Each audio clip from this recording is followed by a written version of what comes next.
आज हमने सैमुअल नबी की पहली किताब उसका दूसरा बाब 18 आयत से 20 आयत तक पढ़ा। 18वीं आयत के अंदर लिखा है, पर सैमुअल जो लड़का था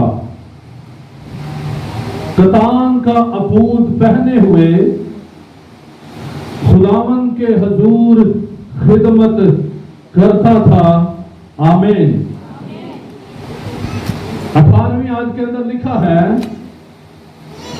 सैमुअल जो लड़का था,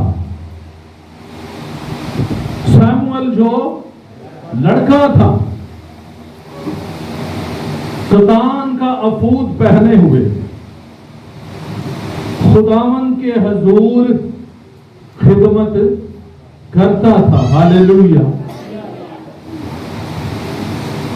बड़ी गहरी बात मेरे लिए और आपके लिए कि जब कोई लड़का अपनी जवानी चढ़ता है तो वो लड़कपन में आकर दुनियादारी को खुश करता है, दुनिया के लोगों को राजी करता है। लेकिन ये खूबसूरत जवान लड़का सैमुअल, उसके बारे में लिखा है वो कतान का अपूद पहने हुए खिदमत करता था, किसी इंसान की नहीं बल्कि जिंदा खुदा की। हालेलुया। किसी शख्स की नहीं बल्कि जिंदा खुदा की, किसी आदमी की नहीं बल्कि जिंदा खुदा की।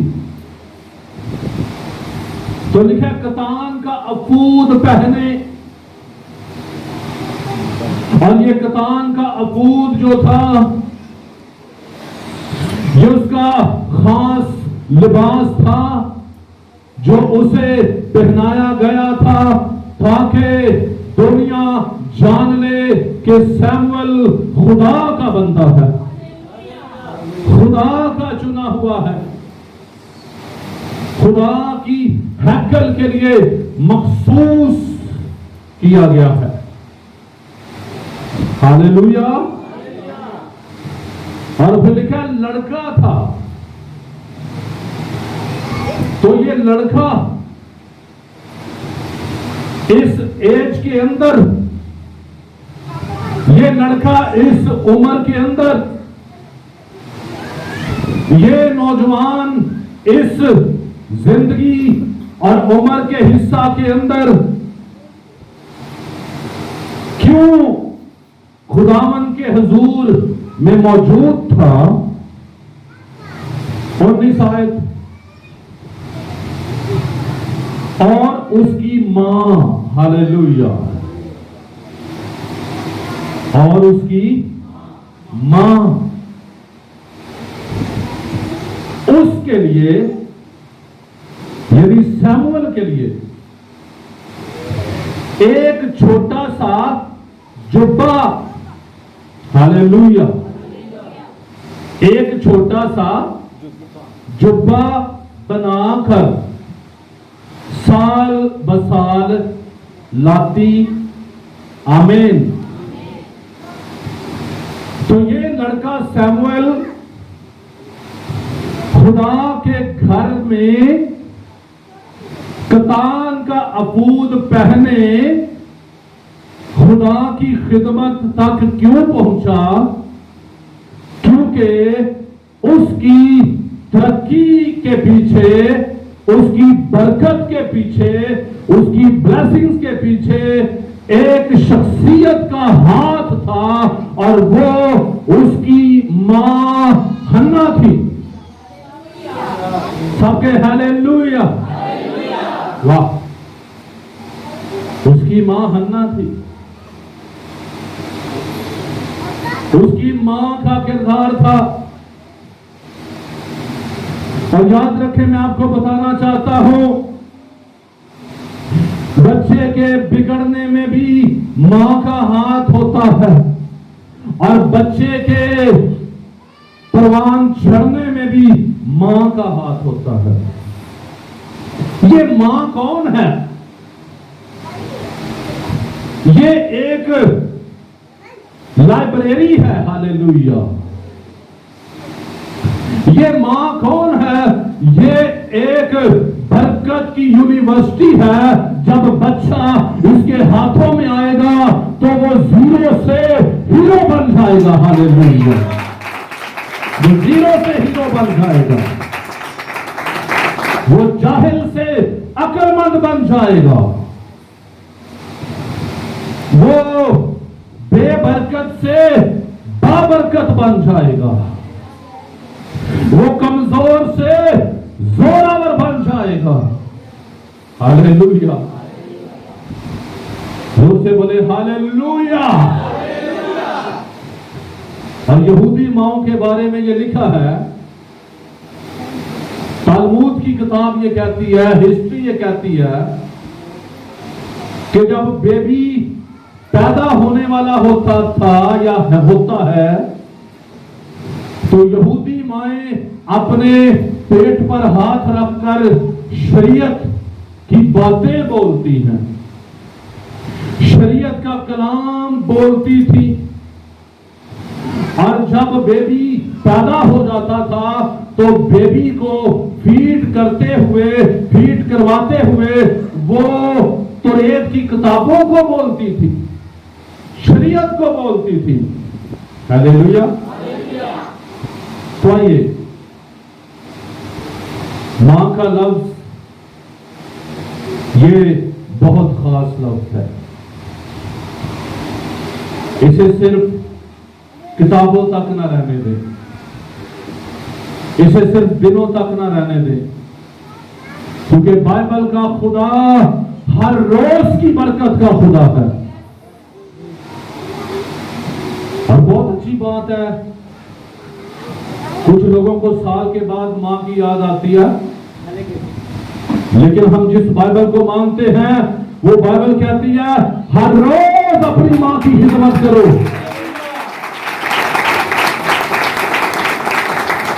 बिना नागा अपनी मां की खिदमत करो। तुम्हारे मुंह से मां के लिए कोई गलत बात ना निकले। तुम मां के लिए बाइसे बरकत बनो, क्योंकि तुम दुनिया में हर शख्स का कर्ज उतार दोगे और उतार सकते हो, लेकिन मां का कर्ज तुम अदा नहीं कर सकते, जो उस वक्त भी तेरे लिए गीली जगह पर सोती थी और तुझे सूखी जगह पर सुलाती थी जब तू बच्चा था। हालेलुया। वाह। तो मां एक यूनिवर्सिटी है, मां एक बरकत का खजाना है। मां के कदमों में क्या है? जन्नत है। और मां सिर्फ किताबों तक रहनी नहीं चाहिए। सिर्फ साल के बाद एक दिन मनाकर हम खुश ना हो कि I am a best personality, बल्कि बिला नागा मां के लिए बरकत मांगो, खिदमत करो और उसके लिए दुआ करो। तो लिखा 18वीं आयत के अंदर, सैमुअल जो लड़का था शैतान का अपूद पहने हुए खुदावन के हुजूर खिदमत करता था। हालेलुया। तो उसकी खिदमत के राज के पीछे, उसका हैकल में रहना, इसके पीछे एक पर्सनालिटी का हाथ था और वो उसकी मां थी, जिसने जब मन्नत मानी हैकल के अंदर आकर और कहा, ऐ खुदा, जब तू मुझे फरजंदे नरीना देगा तो वो मेरा नहीं बल्कि तेरा होगा। और उस मां का दिल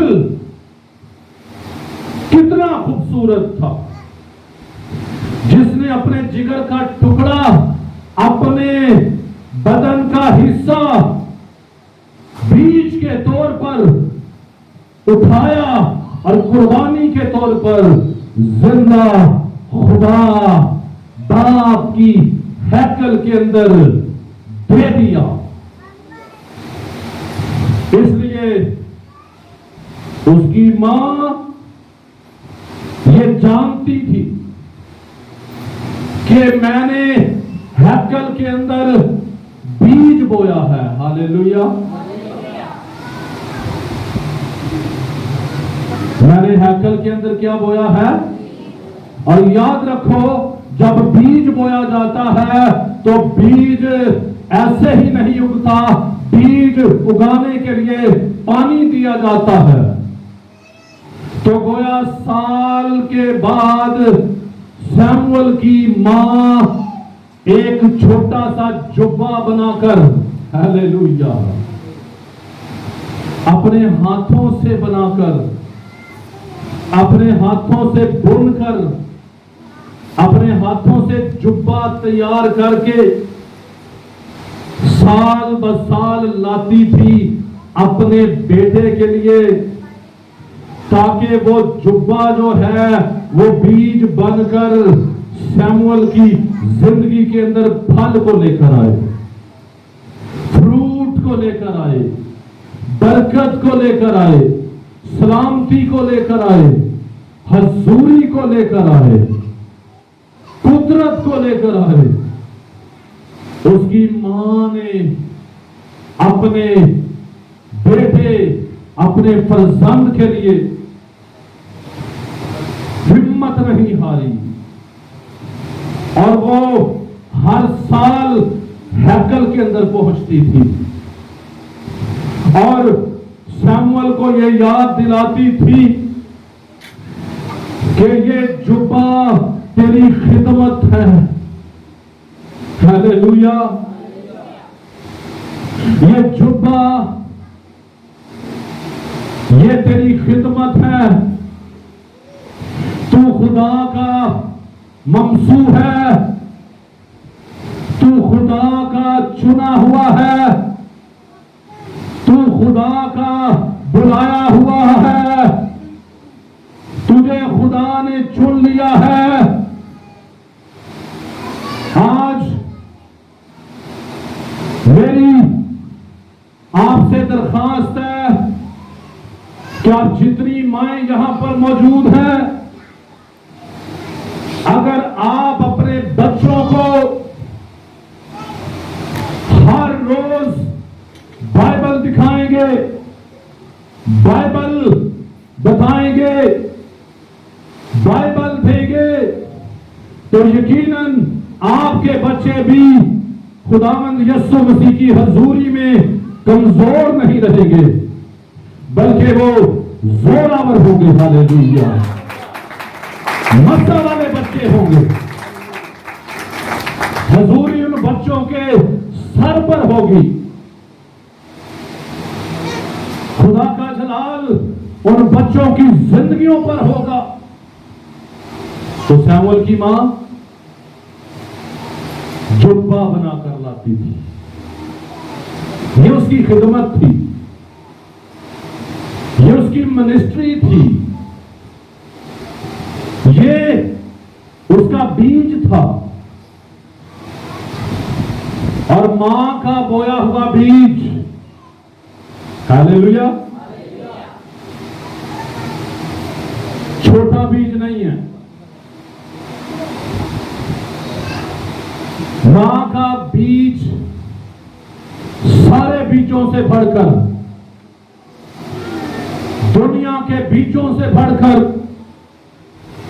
एक ऐसा बीज है जो आपके बेअकल बच्चों को अकलमंद बनाने की कुदरत रखता है। आपकी नस्ल जमीन पर जोरावर होगी। और कलाम में लिखा है, रास्तबाजों की औलाद जमीन पर जोरावर होगी। ये मां है, ये मां का रोल है, ये मां की जिम्मेदारी है। ये एक मां है जो एक ऐसे बच्चे को भी खड़ा कर देती है जिसे कोई पसंद नहीं करता। और आपने देखा दुनिया में ऐसे बच्चे जिसे कोई पसंद नहीं करता, लेकिन जब वो बच्चा मां के हाथों में आता है तो मां उस बच्चे के लिए बरकत का बायस बनती है। और वही बच्चा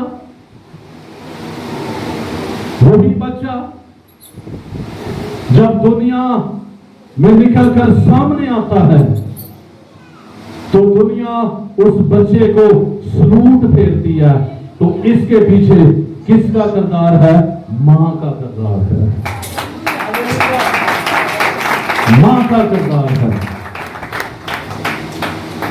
एक मां की खिदमत के वसीला से बनी इस्राएल में एक नबी बर्पा हुआ। और एक ऐसा नबी जिसके बारे में लिखा है पहला शमूएल 3 बाब उसकी 19 आयत, और शमूएल बड़ा होता गया और खुदावंद उसके साथ था। तो ये किसकी दुआएं थी? मां की। हालेलुया। और शमूएल बड़ा होता गया और खुदावंद उसके साथ था। और आगे लिखा उसने यानी शमूएल ने उसकी बातों में से किसी को मिट्टी में मिलने ना दिया। हालेलुया। ये मां की मेहनत थी। हालेलुया। ये मां की दुआएं थी। ये हन्ना जो उसकी मां थी, ये उसका बीज था जो वो हर साल जुब्बा बनाकर शमूएल को पहनाती थी ताकि मसा, हुजूरी, जलाल उसकी जिंदगी के अंदर ठहर जाए। आज कोशिश करें आप एक अच्छी मां हैं और अच्छी मां होने का सबूत दें। अगर आपका बच्चा बाजार में कोई ऐसी चीज मांग रहा है जो उसके लिए दुरुस्त नहीं है, तो प्लीज उसके आंसू ना देखें।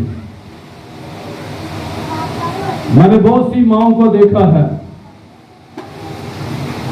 वो बच्चों को ढीठ खुद बनाती हैं। हमारे दौर के अंदर एक खिलौना आया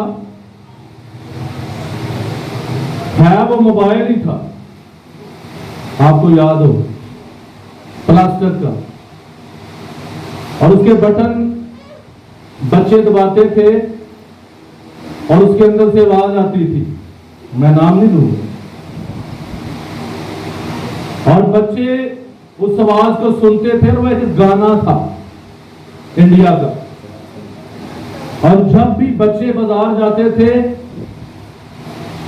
और रट्टा पा लेंगे हाँ थले मिट्टी हो जाते हाँ जदों तक मेरी मां मैनू लैके नहीं देगी मैं इथों जाना ही नहीं, क्योंकि बाप तो सीधा इनकार कर देता है। फिर बच्चे को मां नजर आती है, बच्चा मां को ब्लैकमेल करता है कि ये मेरी गलत ख्वाहिश को पूरा करेगी। इसलिए अगर खानदानों की जिंदगी चाहते हो तो आओ अपनी मां के लिए बाइस से बरकत बन जाओ, और कभी भी ऐसी ख्वाहिश ना करो जो तुम्हारे लिए दुरुस्त नहीं है। मैंने बेटियों को रोते हुए देखा, जब शोहर के साथ जंग होती है तो बहनों को मरते हुए देखा, मट्टी का तेल छिड़कते हुए लोग बेटियां मर जाती हैं, गलत फैसले हो जाते हैं। हमारी कौम की बेटियां हमारा सरमाया है, और याद रखें मैं आपको बताना चाहता हूं, सुनिए गौर से, ये कौम की बेटियां स्कूल कॉलेज यूनिवर्सिटियों में जाकर बाद में तरक्की करेगी, लेकिन बाइबल का खुदा बताता है सबसे बड़ी यूनिवर्सिटी और स्कूल तेरी मां है जो तुझे बदी से बचाएगी, गंदगी से बचाएगी। इसलिए ऐसी बेटियां जो गलत राह पर निकल जाती हैं, अगर आपकी मां आपको बचा रही है तो बच जाओ। तो जब आप मां की बात मानोगे तो फिर खुदा आपके साथ होगा। हालेलुया, बोले खुदा मेरे साथ है। आमीन।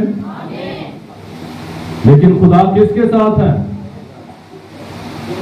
जिसने अपनी मां की बात मानी है। यस मां, जैसा तू कहेगी मैं करूंगी। हां मेरी मां, जैसा तू कहेगी मैं करूंगा। और मैंने कई माओं को रोते हुए देखा है, उनके बच्चे उन्हें रुलाते हैं, वो माएं रोती हैं, मां सामने रो रही होती है, बच्चे को एहसास ही नहीं होता। मां खादम को बुलाकर कह रही होती है, इसे समझाओ ये जहां पर कह रहा है कह रही है वो जगह इसके लिए ठीक नहीं है। इसलिए जो बात मानते हैं खुदा उनके साथ होता है। हालेलुया। और जो बात मानते हैं, जो अपनी मां का ताबेदार, वो खुदा का ताबेदार। बोले, जो अपनी मां का ताबेदार, वो खुदा का ताबेदार। और खुदा यीशु मसीह ने कहा, जो देखे हुए को मोहब्बत नहीं करता, वो अनदेखे खुदा को भी मोहब्बत नहीं कर सकता। मां के रूप में बरकत है आपके घर में। उसे मजबूर ना करो कि वो अपने कपड़े खुद धोए, उसे मजबूर ना करो कि वो धोबी के पास जाकर अपने कपड़ों को मजबूर होकर देकर जाए। तो धोबी भी आके है अम्मा रोज आ जाती है, तेरे घर में कोई भी नहीं? क्या तेरे घर में कोई नहीं है तेरे कपड़े धोने वाला? है माँ तू रोज आ जाती है। अब वो माँ क्या बताए कि मेरे घर में 10-10 लोग हैं, मेरे घर में 5-5 लोग हैं, लेकिन हर एक के हाथ में ये मोबाइल है। वो उस मोबाइल की जान छोड़े तो मेरे साथ बैठे, वो इस मोबाइल की जान छोड़े तो मेरी फिक्र करे, वो इस मोबाइल से अलग हो तो उसे मां नजर आए ना। हालेलुया।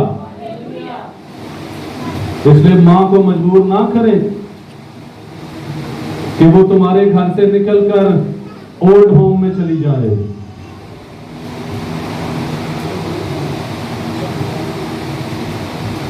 उसे तसल्ली दो। हालेलुया।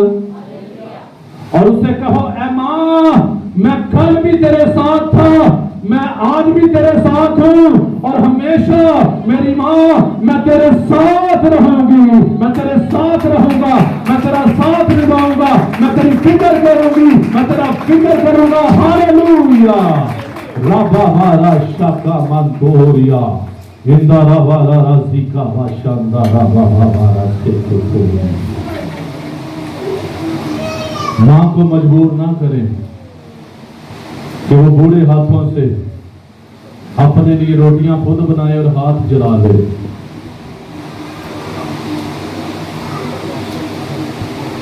मैंने कई माओं को जलते हुए देखा है। बुजुर्ग मां सिलेंडर खोल रही थी, बुजुर्ग की नाम में पता नहीं चला, रोटी बनाते बनाते दुपट्टे को आग लगी, जल गई, जख्मों से चूर। जब डॉक्टरों ने पूछा तो मां का दिल कैसा जला, उसने कहा सर अनजाने में आग लग गई। वो फिर भी दूसरे का इल्जाम अपने ऊपर ले लेती है। हालेलुया। तो ढूंढोगे मां को, मिलेगी तुम्हें। सारे रिश्ते तुम्हें मिल जाएंगे, लेकिन मां का रिश्ता तुम्हारे लिए गिफ्ट है खुदा की तरफ से। हालेलुया। इसकी कदर करो, इसकी कदर करो, इसकी रिस्पेक्ट करो, इसके लिए जीना सीखो।